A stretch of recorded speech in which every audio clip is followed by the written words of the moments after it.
কালকেই হাজবেন্ডকে বলেছিলাম যে বাটা মাছ সর্ষে দিয়ে খাবো, তো আজকে সকালে বাজারে গিয়ে বাটা মাছ নিয়ে এসেছে, আর অনেকটাই মাছ নিয়ে এসেছে। তো এত মাছ তো আর সর্ষে দিয়ে করা যাবে না, তো কিছু মাছ আলু দিয়ে রান্না করব। তো সকালের উপরের কাজ মিটিয়ে চা খেয়ে এখন চলে এসেছি রান্নাঘরে। তো মাছগুলোকে ধুয়ে ভাজ দিয়ে দিলাম। আর বাজার থেকে যখনই মাছ নিয়ে আসে কেটেই নিয়ে আসে, বাড়িতে আর কাটতে হয় না।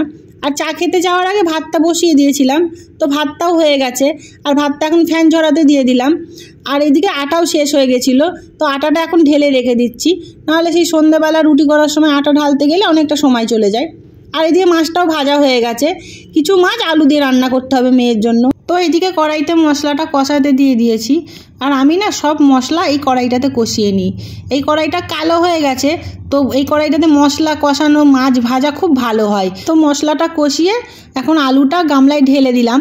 আর তারপরে সর্ষের মশলাটা কষিয়ে এখন মাছগুলো একটা একটা করে দিয়ে দিলাম।